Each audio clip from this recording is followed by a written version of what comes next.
I believe we're in an energy crisis and it's biological. There's more calories, caffeine, and stimulants on the planet than ever before, but more people are exhausted. And our experience of life is often more fear-based and more separation-based, which ultimately is suffering instead of a more fulfilling and more connected experience whilst we're here on Earth. Founder of Manna Vitality, David Reid scoured the Dead Sea and Himalayas to source Earth's most powerful minerals. It's not about supplementation. It's about raising cell membrane potential. Our cells are either draining energy and acting in separation, which is those lower frequencies, or it's gathering energy. When those cells have the correct charge, they can receive energy from the field.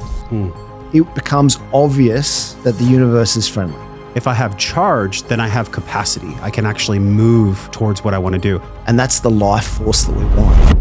When our body is operating at those higher voltages and that higher potential, we're oscillating, we're receiving that higher frequency information, which is, that's how we create heaven on earth. For people that don't know the crisis that's on planet Earth right now for energy, are we truly in an energy crisis? I believe we are, yeah. I believe we're in an energy crisis and it's biological. There's more calories, caffeine, and stimulants on the planet than ever before, but more people are exhausted. And why? It's because energy is not about stimulation. It's about mitochondria. Mitochondria produces ATP. ATP is electrical potential. And so if our mineral density is declining and we don't have conductivity and we don't have cell membrane potential, we don't have ATP, we don't have voltage, then we don't have energy. And without that energy, we're living in a very different world because we're receiving different information, different inspiration from the field. So it really is so important to maintain cellular voltage, maintain cell membrane potential for reasons that we can get into, including the ability for nutrients to come in and toxins to come out of the cell. If we don't have that membrane potential, those functions are happening at a much lower grade, a much lower potential. And our experience of life is often more fear-based and more separation-based, which ultimately is suffering instead of a more elevated and higher processing way of operating where we're receiving the correct nutrients, we're releasing toxins and byproducts of ATP that's produced in the cell that we don't need. And then we can live a more elevated lifestyle, a more abundant lifestyle where we can feel and experience the truth of who we are. My take is that 2026 is the year where we're either choosing to live authentic joy or we're making a covert unconscious contract to do the opposite. I've been through, as you, a business owner, and we're going to link the other 3 podcasts that we've done with Manna. It's always been the same promise. And that is to deliver things to the body that inherently aren't there from our food, and they definitely aren't there from the soil. And there's a lot of people in like the zealot crew, you know, the alternative health crew that might say, well, why would you ever even need a supplement in the first place? And my question to them is, do you think that we're living in our grandparents' age? Do you think that the earth, that Mother Earth breathes or flows in the way that she's always done? No, the soil and the humus has been really degraded over time. We can't, even organic food, if you look at the voltage inside of organic food, there's been many studies on this, where an organic apple from 50 years ago, you look at its nutrient value or its power, its voltage potential in the fruit, compared to now is much less. What are your thoughts on that? When people say, well, why would we even have to supplement in the first place? I think it's a no-brainer because we're not in that time anymore. We're not living in that time. Yeah, so supplementation's one aspect. And I think now studies are showing for that one apple that we used to eat 50 years ago, we now need to eat 10 apples to get the same amount of nutrients and micronutrients. Wow. But supplementation's one thing. At Manna, our thesis is simple. It's not about supplementation or giving you more energy. It's about raising cell membrane potential. And it's about understanding that the human body is a biophotonic electrical system. And so with the right inputs, it actually will upgrade itself. So again, it's not about supplementation, it's about activation. And that's the difference, and the specific ingredients within Manna is activating that body. It's raising that cell membrane potential. It's lifting the voltage so that we can interact with the field and with those nutrients and with supplementation in a more truthful and more harmonic way. Do you ever find the classical irony in this that I think it was 80 days or 88 days that you spent at the Dead Sea, almost 90 days you slept there, you camped there, that you had to go to the Dead Sea in order to find the elements that bring us more alive. Do you ever think about that? I think about it nearly every day. I mean, every day. That experience that I had at the Dead Sea, which I think I've told you before, I call it the Sea of Life, because it really is giving us mineral intelligence, which the ancients knew. The ancients knew that minerals were intelligent. They were using shilajit, they were using gold, they were using ocean plasma, not as folklore, but as tools for vitality.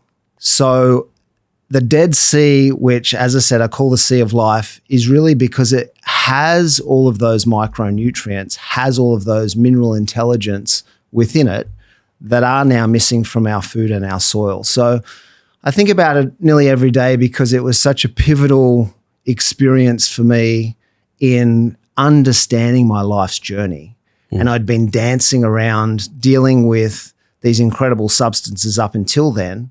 But at the Dead Sea, it really came to the forth for me of showing me that mineral intelligence and giving a clearer direction of what I'm here to do, which is share that message and the good news of not only what the minerals are, but when our body is operating at those higher voltages and that higher potential, what the truth of the experience can be and what our health can be and what our experience here as human beings can be. I used to be, I don't know if you know this about me, I used to be a Mercedes-Benz technician. Did you know that? That was my first job. You did mention that maybe 3 years ago. Yeah, okay. You're reminding me of it. Yeah, and I'm looking at, the human body is much like a car, except for you can't shut off the human body and then operate on it, right? The heart still beats, et cetera. But if we were to look at the human body as a car, if you're aligned, if all four tires are going forward, if it's getting the correct fuel and it was getting what it was designed to receive, AKA the human being getting the minerals that we were designed to receive, it doesn't burn as much gas. In other words, the human body doesn't need as much food if it's getting the nutrients, specifically many of the things that are in Manna. There are people that, and I went through this as well when I first started taking it, you don't need to eat as much food when you're mineralized. When your voltage is elevated, because like you said, there's that natural upgrade, you don't have to kill the hunger with a bunch of crappy food, kind of pseudo energy. Have you seen this in your communities where people don't need to eat as much? Definitely. So hydration, most people aren't dehydrated. They're demineralized. And what I mean by that is minerals are really conductivity in the body. So when we've got the correct conductivity and voltage within our cells again, then we don't need as much food. Okay, so once we can so most supplements actually never get to the mitochondria. The powerful thing with Manna is we have something called fulvic acid in the formula, and fulvic acid is a nutrient transporter at the nanoscale. So it's a form of nature's nanotechnology, if you will. And because it's only 1 or 2 nanometers in size, it can cross cell membranes. And just as importantly, it can cross mitochondrial membranes. So we have about 37 trillion cells in the body, and in each cell is approximately 1,000 mitochondria. So it's about getting those micronutrients into the mitochondria because they're really controlling the rest of the cell. It's not the nucleus of the cell, it's the mitochondria. They're either sending out photons of light saying the cell's happy or it's not happy, but that's producing ATP, which is energy. It's producing hormone functioning. It's producing genetic signaling. It's maintaining our metabolism. which is keeping our weight in check. And it's also looking after intercellular communication. So again, most supplements are never getting to the mitochondria. With our supplementation, with our activation, it's getting through those cell membranes into the mitochondria so that the mitochondria can actually perform and function correctly. So I almost think of it, tell me if I heard you right. It's like a diffusion panel. And typically molecules are a certain size where they don't get through.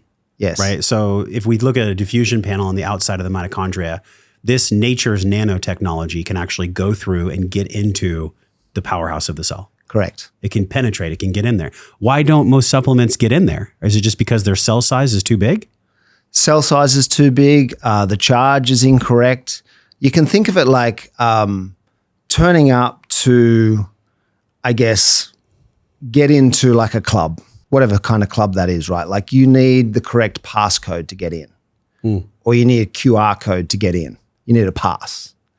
So you can think of a water molecule or a nutrient molecule, whatever that is, turning up to the membrane with a pass to get in. Now, if that pass doesn't work, it gets rejected. And one of the really important things with that pass is that molecular size. It needs to be able to physically cross that membrane, as well as the charge, which we're talking about with the voltage. It needs to have the correct charge. The cell membrane needs to have the correct charge to let it in or out. It needs that conductivity. And, you know, the human biology is running on electrical gradients, which we often forget. So if looking at it as a battery again, and the word gives the word gives it away, it's a cell. Our cells are either draining energy and acting in separation, which is those lower frequencies, or it's gathering energy. And that's what high voltage in the cell membrane will do. It'll allow it to fuel up, gain energy, recharge itself. And that's the life force that we want. So, you know, as I'm walking around, I've just traveled from Australia and gone through multiple airports, and, you know, there's a lot of waiting time where you're standing around observing people. Yeah. And it's like people are just wandering around getting by in this world. I see that at airports when I people watch. It's like they're being compressed to the ground. They have that kyphosis. Yeah. Like they're kind of slumped over. It's not in judgment of these people, but like they're obviously energetically taxed in a way that they're unconscious to. That's it. They're energetically taxed. It's like the battery's being drained. Yeah. And they're just getting by. Yeah. Rather than being fueled up, being full of vitality and allowing accessing these higher processes where, you're radiating light. Do you see that in people's posture when they have low energy? It's almost like gravity has won, like it's pushed them down to the earth. Totally. And I think you can see it in their aura. You can see it in their body language, like everything. Yeah. It's literally like the energy has been drained out of their physicality and their energetic experience. I feel like, tell me what your sense is on this. If we're in an energetic crisis, on the screen right now is something really cool. David and I were talking about it before the podcast. It's danger and opportunity. That's the Chinese symbol for crisis. It's on the screen. If we truly are going to play this thought experiment like we're in a crisis, because who knows, we could be, we could not be. I feel like we are. If you've ever blown up your life for no logical reason, congratulations. Your biology works. You're not broken. You're just running an old pattern. After 10 years of podcasting and interviewing 800 plus of the sharpest minds and deepest hearts on planet Earth, I built something simple to help you interrupt these patterns fast. I kept running personally into the same stuff, and audience members would write to me and say, Josh, I'm dealing with the same core 3 things, which are expressed through emotional epigenetics that are our emotional patterns, our unconscious beliefs, and our environment. This self-liberation blueprint is a free training where you get clear on how these 3 areas are blocking your life. And in 10 days, you can move from being stuck and distorted on the inside to clear and on purpose on the outside. The self-liberation blueprint is a 10-day jumpstart that's perfect for the human being that feels stuck, but they just can't figure out why. Now, I built this with no smoke and mirrors. I know in our world, there's a lot of smoke and mirrors when it comes to personal growth and spiritual development. I built this with 24 years of my own health, wellness, and personal development life experience. So I can save you money and save you time and start getting your results as quickly as possible. On your first day, you're going to go right into a self-assessment where we know exactly where you are and exactly where you get to be. We're going to take you through a dream vision process and specific breath work to create your life vision that you desire in the future as if it's here right now. All of this is free because I'm here to give it to you as a mentor in the same way that my mentors gave it to me. It is purely just my gift to you. You also get free access to the Liberated Life Tribe, a community of people like you and I that are actually doing the inner work instead of just pretending that they're fine. By the time you're done, you're going to know exactly where you are in your wellness pentagon, physically, emotionally, mentally, spiritually, and financially. And you're going to have a map, a mindful action plan to move from clarity instead of distortion. This is not therapy for people that are broken. You're not broken. You're just bioenergetically burdened. And I'm here to tell you that removing these burdens is possible. And I believe you can do it. You don't need fixing. You just get to have a clear starting point and a plan that actually works with your biology. If you're ready to move forward with your life without forcing it, join me inside the Self-Liberation Blueprint by heading over to liberatedlife.com. Come join us. What is being called forth from that crisis? What is the opportunity that comes forth from an energetic crisis on planet Earth, in your opinion right now? What's the opportunity? It's a great question. I think it's to come back to what connects us to the all. And what I mean by that is like spend time in nature, receive sunlight, meditate, spend time within, exercise. All those things are also raising that voltage, raising the body's charge. And then get the right nutrition, get the right fuel for your body. Because again, if we look at the body as a liquid crystal or light in a liquid form, which is ultimately what it is, we're water and minerals. And if we don't have enough minerals, we're not going to be conductive enough to oscillate and receive the right information and frequencies. Whereas when we do have the right mineralization, we're oscillating, we're receiving that higher frequency information, which is ideas, inspiration, and that just makes life more complete, more harmonious, more connected. And that's the wish for everybody because that's how we create heaven on earth. I think that heaven on earth happens through authentic joy, but I think that authentic joy is a choice. And the way that we're blocked from authentic joy, these, I guess you can call them bioenergetic burdens that I've learned through emotional epigenetics, I feel like they happen through unconscious patterns, emotional patterns, unconscious beliefs, and environmental expression. The environmental expression we touched on with the soil and the apple, but the unconscious beliefs that happen for a person when they're slumped over, when they're energetically taxed. I like that phrase actually, because I think it really describes, there's like a taxation on people's energy right now, but it's a tax that we're voluntarily paying, which is maybe the same as the taxes we're paying here in America if you look at common law.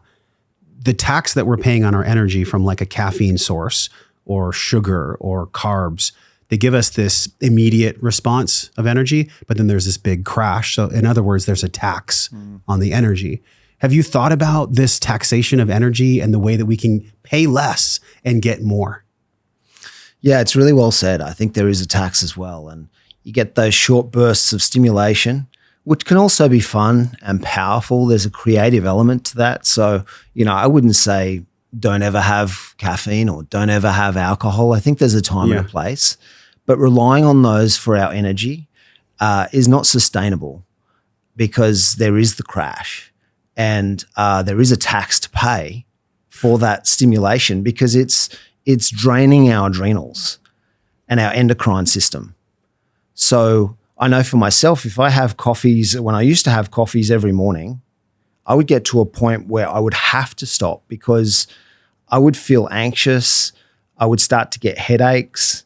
And then when I did stop, when I went cold turkey, that first week would be brutal for headaches, for muscular pain, emotionally. And that's the tax. Yeah. And if I have a coffee in the morning, the next morning I wake up a little bit more dull, a little bit lower frequency.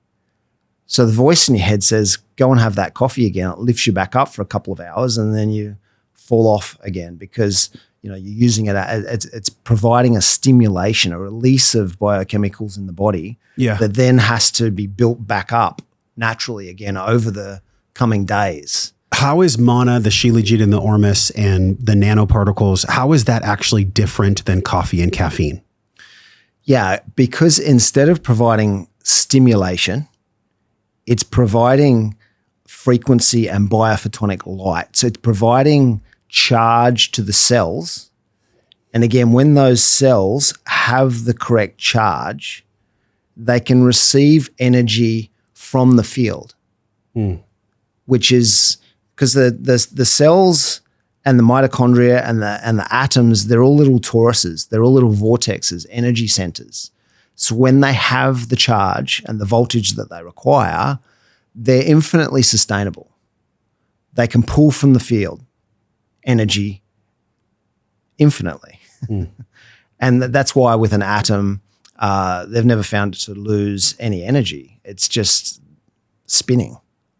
So once they have the correct charge, then that information and the energy will be pulled from the field, and all of the other processes can happen as they're supposed to happen, rather than being given a huge burst of external stimulation that depletes the body ultimately and the adrenals from that charge and from that voltage. Yeah, I'm getting it clearly now. Because then what happens is if we have, let's say, for example, and I'm sure that the research points to this when we look at anxiety and depression, I just have to wonder how many people that are experiencing anxiety or experiencing depression, because I don't believe that there are anxious people or depressed people. I just think they're a human being who's experiencing the energy in motion, right? That's essentially what anxiety is, right? It's this fear of the future, like really lack of self-trust. And then the depression is this rumination on the past. It's just stuck energy through thought loops. So if someone's in that vibration, they're already essentially out of charge.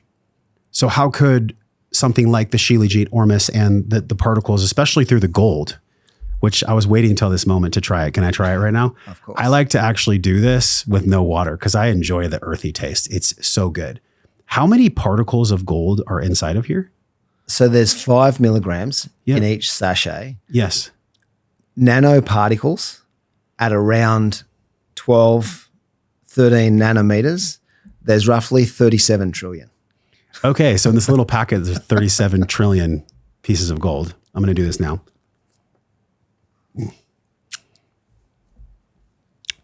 I love the taste of it. I think it's amazing. You can put it in water as well. Back to my question. When these people are experiencing the stuck energy, right? The fear of the future anxiety or the rumination on the past depression, they're already in a state of, they're out of alignment. There's not a coherence within them because of the thought loops. Once you introduce something like the Manna, what would you pair it with? What kind of other awareness or consciousness modality or practice would you use with something like the gold? Because then there would be synergistic growth. It's one thing to just do the gold. It's another thing to have a certain consciousness practice or a certain awareness that you're moving towards, that you're becoming. What's the synergy stack with the gold and a certain practice? Yeah, so if we think of it, we're raising our charge and it has compound interest. By the way, I can like totally feel it. Like immediately, like it goes like this, boom, like in my chest. So good. Sorry, go ahead. It's like that fast. So think of the charge, and we're raising that charge daily, and it's got a compound interest. Yeah. And at some point it goes exponential, which is the invitation to genetic liberation. And again, as bioelectrical systems, biophotonic electrical systems with the right inputs, our biology will upgrade itself. That activation is real and it's available on the planet now. So other practices that we can weave in with that is sun gazing, or getting out into the sun at particular times of the day, not in the middle of the day, early in the day, late in the day. Exercise is amazing. That can be anything from, walking 10,000 steps a day. I know the last 5 days I've been traveling and hasn't been easy to do certain exercises that I usually would. So I can do 10 push-ups in the room. I can do some yoga stretches, or I can get outside and do, 10,000 steps. That's amazing. Amazing for the charge of the body. And then meditation, sitting in stillness, hanging around with like-minded people that are also inspirational people, inspirational information. Yeah. There's some amazing sacred texts, some amazing YouTubes. So listening to that it can be 10 minutes a day.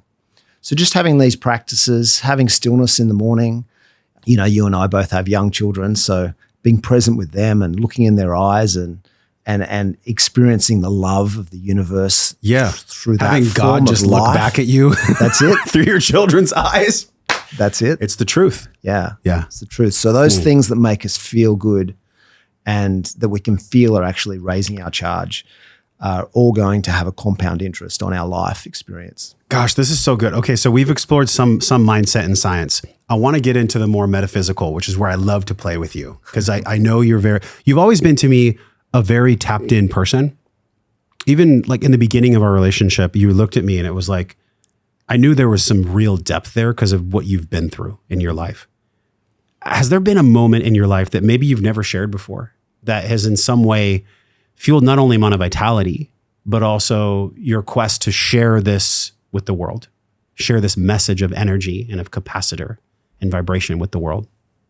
Yeah, I feel like, the 20 years that I lived before stopping corporate, where I just had like this dissatisfied feeling and experience inside of me. Like it was almost like I was running from the truth of who I was. I was like, partying a lot, drinking a lot, all through my early 20s. I was in the military when I left school, and that environment is a lot of drinking and partying, and the military is very competitive, and they're training you to, if you need to, hurt other human beings. Yeah, yeah. And then when I got out of that, I kind of traveled and drunk a lot and partied a lot, and I was really running from those bigger questions that I had. And I was extremely dissatisfied at a deeper level because I wasn't living my truth and I wasn't doing my life's work. So that got to a point where I was working in corporate environment and I was very successful, but it was very egotistical, it was very competitive, and I wasn't happy. So I had to pull the pin on that for my own self and go on that quest to solve those answers for myself. And, that's still the proudest moment that I've ever had because it took so much courage to pull the pin on a well-paid job that, all your family and friends thought it was amazing. Yeah. That you're doing this great job and you've got this great role and it's got a great status. Mm-hmm. And so to quit that and go out into nature, it felt like the perfect thing to do, but it takes a lot of courage because you get the questions of like, how am I going to live? Mm-hmm. I'm going to run out of money. Everyone's going to think I'm crazy. So you've got to go on that journey and have that experience. But, if I write down what I'm most proud for, or most proud of in my life, that is at the top of the list. Everyone I've ever interviewed has this moment where it's like a soul choosing fork in the road, where they either go the safer route that's probably, and I'm not judging people that go that route. It's not for everyone to go on the other side, but it's this fork in the road where you follow that which is coming through you. This little whisper, sometimes it's a really big yell of like, go do this or go do this. And many times I think it's this amalgamation of everything we've been through that either gives us courage to choose in that point or that allows us to fall back on the wayside and choose the safer path. Like what exactly was it for you to risk? It's a big risk leaving a safe, structured corporate environment to risk bringing Manna Vitality and this message to the world. What was it that was alive in your soul that allowed you to take the risk? Yeah, it's a good question. I just remember like the phone would ring. I mean, I loved my job up until a period where I just didn't. And yeah, when you're in sales in a role like that, I was working for an American company called Stryker. So super aggressive company, a lot of A-type personalities. Yeah. You're working really hard. You're getting great reward for it. However, my phone would ring like 100 times a day. And it got to a point where I would see it ring and I couldn't take another phone call. I couldn't have another conversation. I couldn't go into the hospitals, into those operating theaters anymore and participate in what I'd been doing. And to me, that was a sign. It was like, I got to do something else. And yeah, it was super clear to me. And I felt very guided in retrospect as well, because along that journey, I was kind of introduced to particular people and particular books, and that kind of inspired me to take the next step. The thing that took the longest was finally pulling the pin, because you lose your income. Yeah. And those months roll around pretty quick. That money goes into your bank every month, which is kind of nice. So I actually, took me like a year before I actually said, I'm done. Yeah. During that year, I had like 3 months off and went and did spiritual things like Vipassana and sun gazing, but I would go back to my job simply because of the money at the time. So you got to this point that many people do. And I have to say, like, for me, I had that moment in 2014 where I was like on my knees. I've shared this story with you before, but I literally was like, God, if this is the way life is supposed to be, I don't want to be here anymore. Not that I wanted to commit suicide, and much respect for anybody that's struggling with thoughts like that. If you are, immediately reach out and get support. But I had this moment of like, well, I'd rather actually just be homeless and do any kind of lifestyle and move towards that which is coming through me, which was to have a podcast and to have a voice and to make meaningful conversations happen at scale. I knew that 11 years ago, but it took me 3 years of sitting on it. It took you a year. Every day I would wake up and there would be like this ticker tape across, like the stock market, it has that ticker tape in Wall Street. And it would say a message and it would go something like this: there's more to life than this. There's more to life than this. And it would like haunt me every day. So when I finally pulled my pin, it brought me to this place where in 6 months, I broke up with a woman I thought I was going to be with. I put my mom in a mental home and I got fired from a safe corporate job. And it happened like boom, like immediate uppercuts, just boom, boom, boom, boom, boom. So when I went out on my calling, I was super in debt. I was renting a spare bedroom, hosting my podcast on this tiny little plastic stand with some weird microphone, just like barely making it, barely surviving, but I at least felt free. And that feeling of freedom, that feeling of liberation is what I believe you described, I think 3 years ago when I had you on the podcast. You said it's this invitation to genetic liberation. But we've seen from our mothers and fathers and lineage for so long that they've been forced and really collided to be in the safe path. And so for people that are on a different path, that want something different from life, I think that's why Manna is resonating with so many people, is because it's a fuel source for genetic liberation, but it's not a come at a cost fuel source.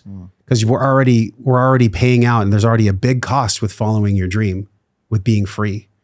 So what comes up for you when I share that story of going in the direction that your heart's calling you, leaving the safe route, and then organizing your life from a voltage perspective, from a thought perspective, from a choice perspective, to actually do what it is your soul is calling you to do? Yeah, and thanks for sharing your story again, because I can feel it's a similar timeline to me. 2015, 2014? 2014, yeah. And I just know the courage that takes to do that. So yeah, super cool. And yeah, I mean, as you were talking, I was just thinking, imagine if I still had that same corporate job. I'm 50 this year, so I would have been doing it almost 20 years. And I just can't imagine like the state that my mind and body would be in if I was still doing that. And again, it's no disservice to that kind of role or to people doing that kind of role, because they're amazing roles. Like I was selling and installing digital operating theaters. And those theaters are saving lives. It's not like and people working in medical are amazing. But for me, there was still just a lot of bravado. Yeah. And the industry itself, there's a lot of wastage. There's a lot of money being wasted from what I experienced. Yeah. And patients are paying a fortune for healthcare now because they're providing for all of these medical companies that have all of these staff earning all of these money, or earning all of this money. And a lot of it's not necessary. So yeah, I mean, it's just a different path. I wouldn't necessarily recommend it to everybody because of the courage that's required. Yes. But if you have that strong calling, like, take the steps. There's enough support now from the universe.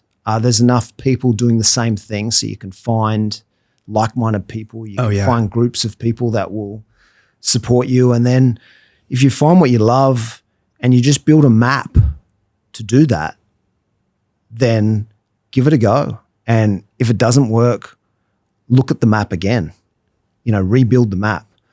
But because you will be doing what you love. Like, if you figure out what it is that's your life's work and what you're passionate about, then you will be doing that daily if that's what your attention's on.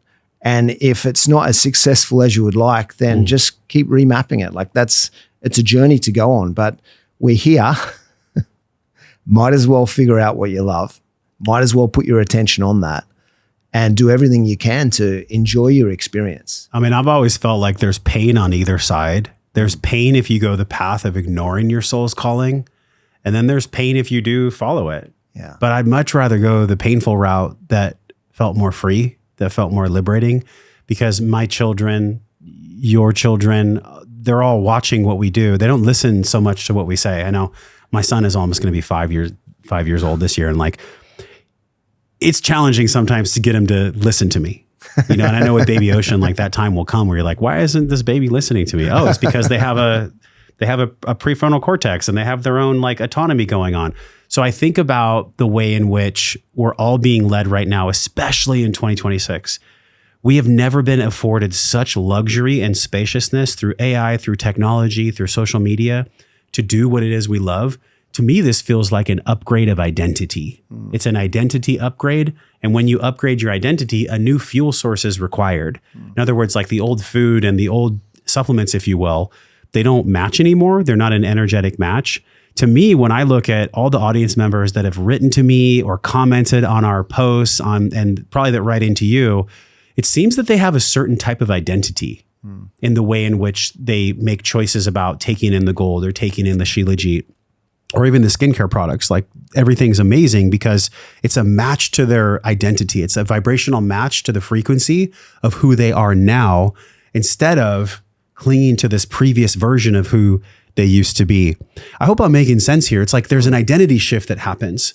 And now in 26, it's a collective identity shift that we don't have to play the old game anymore. What's the corollary between the gold and all the different ways that these minerals and everything else can fuel us as we step into the new identity, the authentic version of who we really are, instead of just pretending to be the old version anymore? Yeah, it's a great question. I think it's, again, that voltage, that cellular voltage, that cellular membrane potential is going to be supporting that journey. And, it's not easy. In my case, I came from nothing. I left home at 15 and I had nothing. And, my parents were middle income. So I was used to a very basic life, and I used to spend a lot of time in nature as a kid. And so I was quite comfortable with not having much, and I actually drove around Australia in a Toyota Prius and slept in the back, and also had a swag that on a nice night I'd roll out and sleep under the stars. And the reason for that is you could get around pretty cheap. Like, a Toyota Prius is pretty cheap to maintain and pretty cheap to fuel. Yeah. And then when I traveled around, I had a backpack. So it's interesting. What's the term that you guys use for someone that's very privileged and inherit a lot of money? There's a term. Like a trust fund baby? Yeah, trust fund baby. Yeah. So often I see that come up in the comments from different ads that we put online. It's like, trust fund baby guy? Vibes, because he's been to Egypt and been to all these places. Yeah. But it's certainly not the case. And, there was a period for about 10 years when I was traveling around. The most finances I ever would have had would have been $5,000. And sometimes with that Toyota Prius, I was like, I hope it doesn't break down because I lose my transport and my home. Yeah. But within that was a lot of beauty for me at the time, because when you don't have much, you can't lose much. And it really integrated me with the elements. And, I was understanding my relationship to space and the sun and water and the mineral kingdom. And that can never be taken away from me now. And I think as an Australian, we're probably a little bit more adventurous anyway. And, I was traveling with a friend, so we had a really close, tight relationship, and we developed a very strong faith in God and faith in testing a lot of these universal principles that we've been reading about in books and sacred text. And when miracle after miracle after miracle kept happening right in front of us, the faith grew stronger. And then we started putting abundance to the test, and that started presenting itself as well. And it's really those principles that I built Manna from, testing principles like in Think and Grow Rich, which has a terrible kind of title, but it's all about understanding how to manifest. Yeah. And then because I was getting introduced to the ingredients in Manna from a lot of indigenous and royal families and shamans, there was a lot of reverence within these natural expressions that were really God's nectar. And so at the time, the plan wasn't to build a brand or a product. It was connection with nature. It was connection with God. It was connection to these sacred elements. And from those, the opportunity then to share them and the good news with the world. And Manna's the extension of that. It's the inclusion of very specific, very intentional sacred nutrients that do amazing things for our biology, that provide a solution to this energy crisis that I see as biological, and allow us to have a new relationship with life and enter this invitation for genetic liberation, which we've touched on. And that accumulation of light and charge in the body, again, gives us a more fulfilling and more connected experience whilst we're here on earth. And that's my prayer for all beings, is to feel that love and connection that is on the other side of this physical reality that's supporting us every day, every moment, and inviting us into an experience which is very loving. I love that you said when you don't have much, then you don't have much to lose. I really resonate with that, because there is an elegance and a power to simplicity. And it's something that's been coming on in my life really strong right now. And I know y'all can feel this, because anytime you can't explain something in a few sentences, the truth feels really light. So when you say that the message came through for you and it's this elegant solution to give people a different fuel source, it lands differently than somebody who might sell something on a podcast and they have to talk about all these different pieces and there's all this verbiage and kind of, I don't know, nonsense in a way. Like we live in a big property, in a big house. And now I'm at this point where I feel like at 45, about to be 46 this year, I actually desire less things and less physical things. And I really am calling in more simplicity and elegance. And even the way that we speak to each other on the show, or that we offer solutions to people, like the self-liberation blueprint, I inherently know now that took me like 46 years to figure out.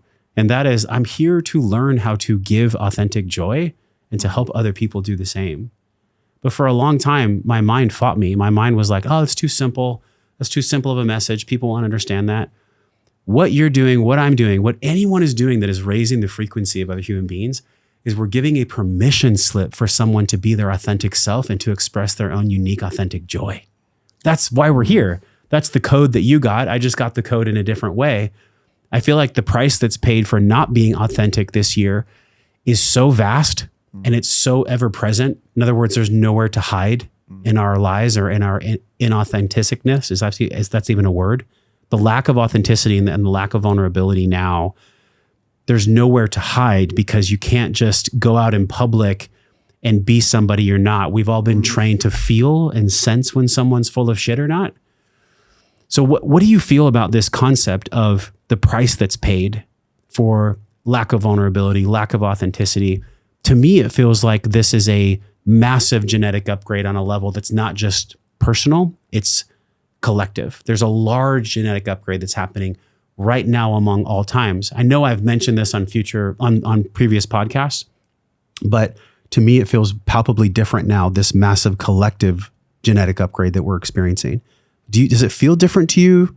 Do you understand what I'm saying? Yeah, it definitely feels different. And, tying back or just looping back to what you're talking about with simplicity, there's definitely a time and a place for that. And I'm glad I had that experience, nearly 15 years ago now of having nothing and just being in nature. And it's always nice to have that simplicity and humble approach, even within an abundance mindset. However, I also feel like for yourself and within Manna, entering these stages of abundance is really beautiful as well. And it is accepting the truth of who we are and owning that, because we are infinite and eternal. We are abundant as extensions of nature.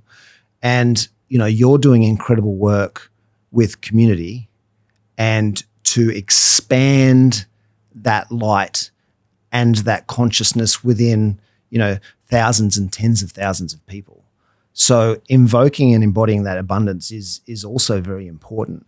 And it's the same at Manna. We've now got over 100,000 customers, and we're just going to keep expanding that, keep sharing the good news. So with that abundance, we can do more amazing things for more people, and we can get, we can get products out to people that can't afford it, as an example, or we can do more community initiatives and support other people's community initiatives. So, there's a lot to say for simplicity, and there's a lot to say for abundance within that simplicity understanding as well. Yeah, that's a good reframe, actually. The reframe that I got from you is, especially as a parent, like there's no way you could be driving around in a Prius with no house with your wife and baby Ocean. It's not going to happen.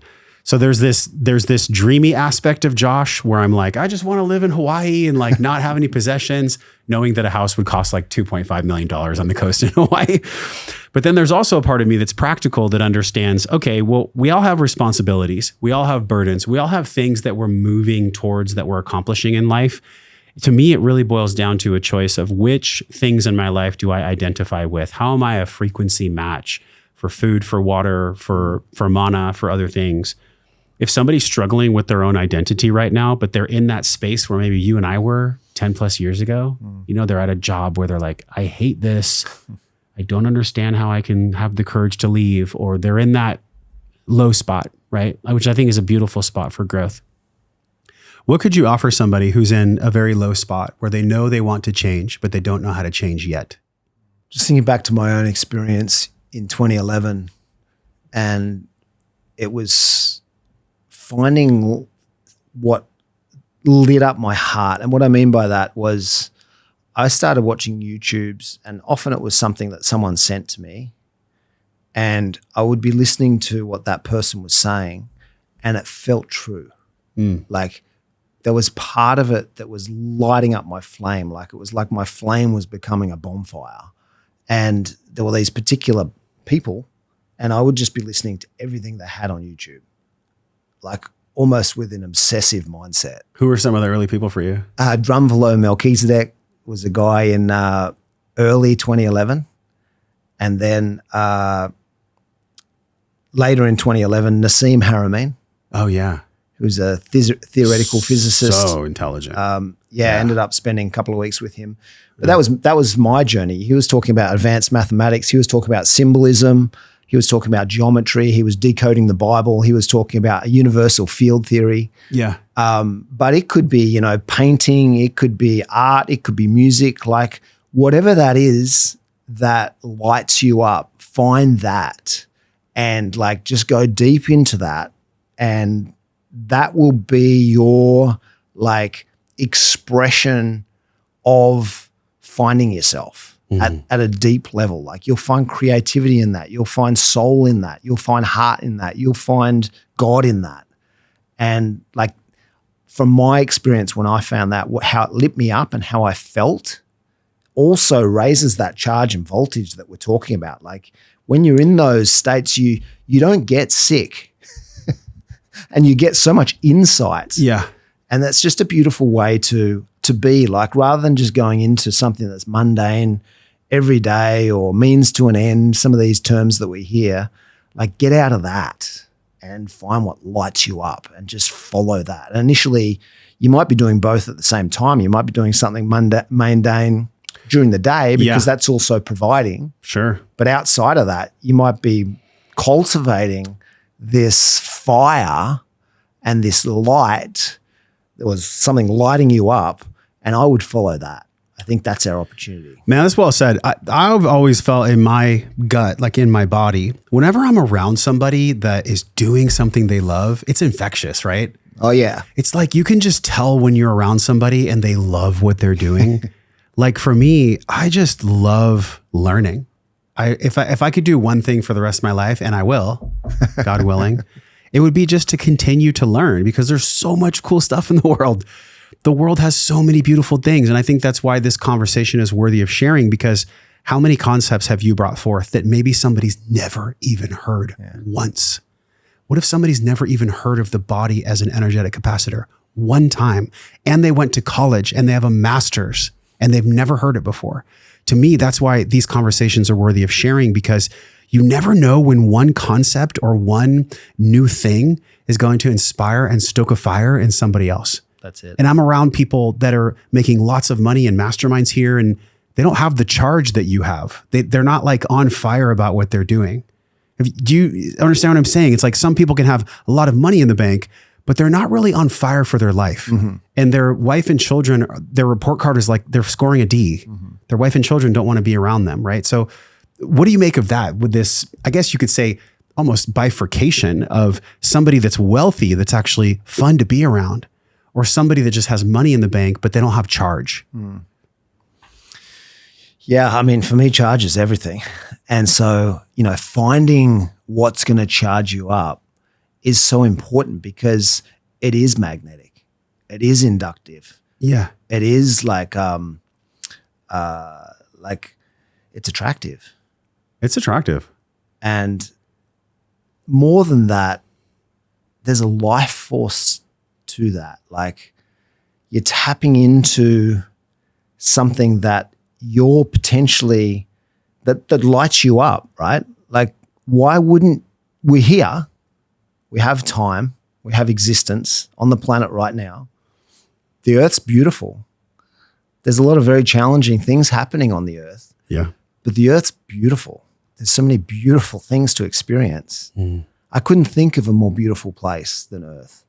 Out of all the other places that are out there, and sure, star systems and nebulas look amazing, but everything that we have on Earth is perfect. It's amazing from a nature, from a natural, from a cyclical perspective. Yeah. And so tapping into that and feeling that love and the intelligence that's behind that. And the other thing about finding what you love and finding that charge is life can throw and will throw curveballs at you. And if you start your own business, you're going to have to go through all of it. But if you've got that obsession and you've got that passion, you will succeed. You will stay at it and you will get through it because there's no other way. Nothing is strong enough to throw you off that if you really find what you're here to do and you really find what you love. And that's attractive and inspirational to everybody. Why do you think so many people are attracted to Manna?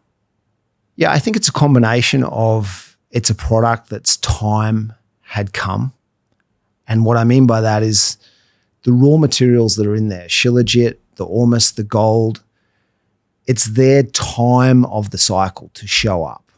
You know, the indigenous have been using them for thousands of years as medicine. And at this particular time, there's the science to back that up. There's the science to show that it is raising our voltage and our charge and giving us that invitation again. Our biology as a biophotonic electrical system is inviting us to upgrade itself. And with the correct inputs, it will activate and upgrade itself. And manna is part of those right inputs, along with exercise, along with light, along with meditation, along with good water, structured water. But it's a big part of the inputs. So there's an invitation within everyone's biology, conscious or unconsciously, and Manna for Manna and for other brands that are providing similar nutrients. So I think that's why it's being so well received and is doing so well. Yeah, I think of this, we've talked about it for 4 years now, but to me, it just hits the hardest right now for whatever reason. I don't know why. The invitation. The invitation for genetic liberation starts with knowing what the burdens are first and foremost. You know, we started this conversation with a lens of that we're in a crisis. And I asked you from the Chinese symbol, you know, what's the danger? What's the opportunity? I feel like the opportunity now is the biggest it's ever been because many of the constraints that have blocked people from learning about things. This podcast is a constraint remover. You know, the internet at large or AI. I guarantee, and I wonder how you feel about this, I guarantee that this year there's going to be some type of prophetic event, like a prophecy, where there's going to be an overreaching by the powers that be. And that overreach is going to be so vast and so undeniable. It'll be like COVID times 10, where we'll have to look at each other in the eyes and go, okay, do we have the truth to be honest? Do we have the truth to be honest about what's really happening in our world and the power structures that are overreaching? And I think at that point, a different fuel source will be called forth in a way that has never been called forth before. I mean, I can like feel it in my body as I'm talking to you about it. I don't welcome war. I'm not calling in conflict, but I am saying that there's something unique about 2026, the rise of AI, the way that many of the educational systems are falling away. If you look at the disintegration of how information is collected and disseminated, ivory towers and the Ivy Leagues are falling down. Like everything's being shooken really hard right now, way more, in my opinion, than 25, 24, 23. I feel like this invitation for us is here now more than ever because of this overreach. I'm not a fortune teller. My wife knows much more about astrology. I know you're a fan of the Good Timing Guide as well. Like that was part of how Manna came to be, was through astrology and understanding the patterns of the universe and the earth. But here's the big question. When there's the overreach, what fuel source of courage are we going to be fueled from? Are we going to be fueled from this old way of being that's more fear and docile?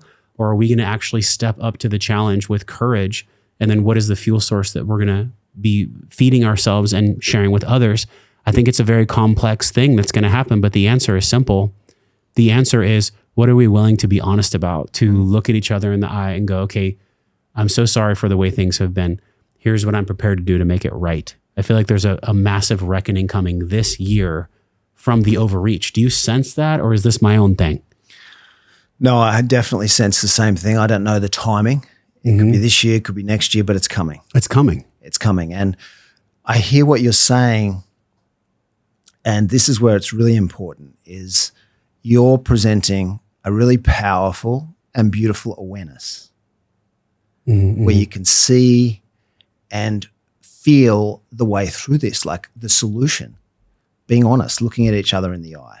Yeah. So you've got to that place because you've got awareness and you've got a level of charge in your body that's allowing you to access that awareness and that good news, if you will. And that's what I felt when I came to your house and saw you this afternoon, is groundedness, beauty, connectedness, awareness from the work that you've done. right? So all of those different things that you've done to raise your charge and have that level of understanding. And this is why what we're talking about is so important. It's so important to have the charge in your body. We're calling it an energy crisis, a biological energy crisis. But what we really mean is get that energy in your body so that you have the understanding and awareness that when these moments come, because they're coming, you will be able to approach them with kindness and love and be on the right side of the change. Because if your body is acting in these lower processes and lower frequencies, you're going to miss that opportunity. You won't be able to see clearly. You won't be able to have that awareness. And that's why it's so important on the earth now. It hasn't really mattered to some degree for the last 2,000 years. We've been living in a lot of darkness, a lot of low frequency, a lot of separation. Yeah. But now that invitation is to get out of separation, understand the connection, get that conductivity and charge in the biology up so that you can see clearly, have the awareness for this change to be a beautiful transition instead of a painful one. And what you're presenting back to me, you're going to be a leader of this change because you've got the awareness, you've done the work. And that's what Manna is all about. It's about providing those micronutrients that can get into the cells and the mitochondria to help with those higher processes, as well as the other things that we're talking about, exercise, getting light, meditation, yoga or weights, whatever it is, to raise that charge so that you can be on the right side of this change. It's the most important thing we can do, because to your point, it's coming in 2026 or it's coming soon. Yeah. And, we don't want to be in fear. We want to be in joy. We want to be in love. We want to participate so that the change happens as fast as possible and as smoothly as possible. On a previous podcast, so good, man. I love your viewpoint. On a previous podcast, you talked about the biophotonic light, which I loved. And it's on the screen right now, a clip of David speaking in the corner. You can click it. I think about the junk DNA that science has proposed, which is, I believe, over 60% of our light. We're light beings. Dr. Stephen Young, who I had on the show, he describes it as we're becoming homo luminous instead of homo sapien, which I think is really cool because it's a way to see us for what we actually are. The biophotons that have been measured through science that are at direct connection to what you're saying. When the overreach happens, will we be mentally clear enough and courageous enough to have the fuel source that fuels the change? It's one thing if you are aware of something, but if you're aware of it and you don't have the resource or the utility to meet it, whatever the challenge is, I mean, it could be like an argument with your wife or your husband or a stressful day or a proposed civil collapse from an overreach from government. I don't know. I'm not laughing at it, but it's wild to think about. If we're not resourced, if we don't have enough voltage or potential, because of the number one thing that I get told from our audience and that I see just in general research, which is brain fog. Brain fog is probably the biggest one. And it's not about just sodium, potassium, and magnesium. So those are just three. Brain fog is, I think, the biggest precaution for us to be aware of when we look at having mental clarity and having courageousness to meet whatever life brings to us, whatever our day brings to us. There's something really unique about what Manna does for brain fog and the way it can fuel the body such that brain fog isn't a thing anymore, because we're getting a fuel source that's different than we get just from drinking like a salty water or something like that. What is that real difference of Manna when it comes to letting go of brain fog for people? Yeah, so it's that conductivity again. So brain fog, stress, a lot of things like introduced through processed food, artificial light, stress are all causing brain fog. And we'll get a little bit scientific for a minute, but if we're looking at things from a cellular level, going back to the biophotonic lights, we've got roughly 40 trillion cells in the body. Within each cell, there's roughly 10 quadrillion mitochondria. There's roughly 100 quadrillion microtubules. And there's roughly 100 quadrillion of these other amazing receptors called endocannabinoid receptors. So within each cell are these other amazing little membrane potentials within the mitochondria the microtubules, and the endoreceptors, the mitochondria are controlling the cell. Again, they're doing that through sending out biophotonic light. That's new science that's coming through now. You can check with AI, and the microtubules are sending out sound waves. They're these little toruses. So you've got mitochondria sending out light, microtubules sending out sine waves, and then you've got the endoreceptor system. Again, 100 quadrillion of these guys in every human body, picking up on this light and sound that's being sent out, saying, is the body happy or is the body going to act in isolation?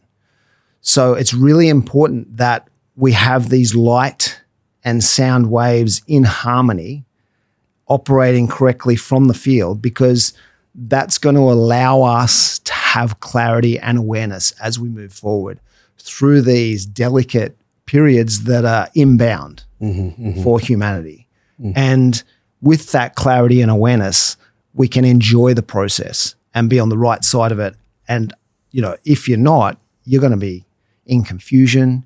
You're going to be incapacitated. Yeah. Your biology will be compromised. So it's really important that we accept this invitation and get ourselves into these correct conductivities and voltages again, so that these micro elements of the cells that are informing our own biology, other biologies around us, and interacting with the universe as one, as a whole, that we actually have that super dialed in, and we at least do everything we can to align with that invitation. It's really important. It's literally everything. I don't like to reductionize, but I think it's safe to reductionize what you just said. Like, it actually is, if we were to focus on one thing, and I remember you said this to me a few years back, it stuck with me very deeply. You said it's about frequency, coherence, and charge. Yes. And I was like, oh, that totally makes sense, because the law of threes, inhale, hold, exhale, beginning, middle, end, frequency, coherence, and charge. Like, it just makes sense to me somewhere. I don't have to think about it, is what I'm saying. When I heard you say it, it stuck to my soul, because I thought, okay, well, if I have frequency, then there's movement. If I have coherence, then I'm aligned. If I have charge, then I have capacity. I can actually move towards what I want to do. For people that haven't watched that podcast yet, can you go over that again? That 3-portion formula of really energy itself? It sounds like that's probably the most important thing that people might hear on this podcast. Yeah, and actually I started reading a book yesterday because I had a 5-hour flight, and it's a Dan Brown book, Secret of Secrets. Who's Dan Brown? A famous author. Okay. Yeah, he writes a lot about symbology and there's really so many books cool to read. Books. Yeah, there's so many books to read. Really, really cool. He does a lot of research, and most of the places and symbols and everything that he talks about are real. And in the front of the book, he had a quote from Nikola Tesla, and it was something like, when science begins to study the metaphysical, it will make more progress in a decade than it has in all previous centuries. Because he understood that everything was energy, frequency, and vibration.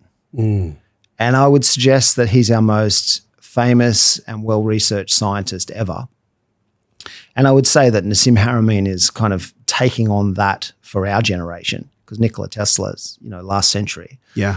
But it really is the new science, and it's the old science as well. So it's so important for us to look at frequency and vibration and what's happening in those areas, because again, that's the period that we're moving into. We are light beings. We come from light, we're returning to light, and actually everything within us is emitting sound and light, which is frequency and vibration. That's the universe that we're in. That's what universe means, one song. We're all singing a song. And again, back to the mineral kingdom. The mineral kingdom is the keys and the notes to that song. So we want to provide the biology and the intelligence of the biology with all of those keys, with all of those notes, so that it can sing the ultimate song that we're here to sing. rather than only giving it access to a small percentage of them, because that song is then compromised. There's a beautiful song we're playing. Yeah, it sounds good to me, because the more that I have conversations like this, the more that it is more than just a reprieve from the stress of the everyday world. That's why I think long form podcasts are so popular now, because people are craving this connectivity. Like it's lacking in the digital world, where like people are on Zoom calls and it's just not the same as in person, but yet we're getting this long form experience here. I think that digital is actually meant to make us more analog, in my opinion. Nice. Somebody gets inspiration from this, it's worthy of sharing. And then they go to an event, or they, like in the future, you'll have the Manna House and all the different projects you're working on. The ultimate question for me is, where do we go from here? Not from obligation, but from curiosity and play. The path forward from here is about, in my opinion, and I'm curious how you feel, it's about taking this really big inventory of like, what are all the people, things, foods, what's everything in my life that's taking out my charge? And what's everything in my life that's giving me charge? It's like we're taking a massive spiritual and personal inventory right now. So for somebody that is maybe hearing this concept for the first time, can you make that practical for the path forward? Like what would be a top-down understanding of a spiritual inventory of charge? What are the things that take it away? What are the things that give it, in your opinion? Yeah, I mean, it's different for everybody. Obviously, what we're talking about, what lights you up, what fuels you, that's going to like fuel you up. That's going to raise that charge. I would say, we all know the patterns that don't serve us well. Like, we've got to stop those. We've got to stop those comforts and things that are draining from us. I think we all personally know what they are for us. Sure. That's a good way to say it. I love that different. You're just saying we know. Yeah. We know what they are. We know what they are. And the challenge with stopping them is they're comfortable, and our mind loves to default to them. And some of them feel good temporarily. Yeah. That's the loop. So to break out of comforts and to have to like invite change. Change for a lot of people is very confronting. And so to accept those invitations, but the power in doing that is like, again, it's like find what fires up your soul, find what lights you up and just go for that. Like you will be supported. It mightn't happen in the way you think, it mightn't happen in the timing that you think, but just have the courage, develop the obsession to go after that. And that's just a beautiful way to live. And raising that capacity and that charge is so important, again, so that we have that clarity, because things are going to get more intense. The change is going to get more intense. AI is going to get more intense. But if we look at the universe, if we have the charge correct, it becomes obvious that the universe is friendly. And beyond the universe being friendly, it's actually so loving and so kind and so intelligent, and it's supporting all of this experience for us. Whereas if we're looking at the universe as out to get us, or they're doing this to us, or this is happening to me, then the next period is going to be even more challenging. Whereas if we're taking responsibility that we are the universe, we are an aspect of God, and we're inviting this in for a particular reason, and it's happening for a particular reason, and we can see and feel the love behind why it's happening, then this process and this change that we're going through can actually be very beautiful. And that's really at the crux of this. It's like get the voltage, get the charge up so that the universe can be seen as kind and loving rather than out to get us. It's kind of like glass half full versus glass half empty. That's the opportunity. So good, man. We covered a lot of ground, and there was a lot of science in this podcast, which I love. What do you think we miss when it comes to the understanding of charge, the understanding of the charge that's being called forth on planet Earth, such that we'll be able to meet the demands of Earth and of our life? What have we not explored yet about the essence of charge, what charge really can do for us in this crisis of both danger and opportunity that we find ourselves in. Yeah, I think if we think of charge as more energy to see with clarity and awareness, that's really important. And the charge can build up. So at the moment, science recognizes our 40 trillion cells as the charge operating in isolation. So a healthy cell should be around 70 millivolts. Most people's is around 20. So already there's a huge compromise. But the opportunity is to also have them acting in series, meaning intercellular communication, meaning that charge can multiply. And there are examples of that in nature, like the electric eel. Its cells actually act in series and the charge multiplies, and that's where it can get its power from. So there's the potential and the invitation that the human body will be able to access that charge multiplying, which effectively is like superhero potential. And that's where we're headed. And so the other beautiful thing with having that level of charge is we'll be able to see the truth. And as we go into these deeper aspects of AI and other technologies coming through, they will all be for the purpose of self-realization. And you'll hear the term thrown around of like a artificial singularity coming and what that really means is like we're going to understand that everything's connected and that it's all us, and that the realizations coming to us will be so rapid and so profound that if we don't have that charge, we won't be able to interpret them in their full glory, in the way that they can be interpreted with beauty, with love. We'll be more fear-based. And, with that information and ultimately its frequencies, self-realization coming back at us, we want to be able to interpret that from a kind, loving space, because then we will be in as one interacting with those universal frequencies, with God, if you will. So that connection will only become closer. And things like aging will be solved. You think aging will be solved? Yeah, we have the potential this life, this generation, to solve aging at a cellular level.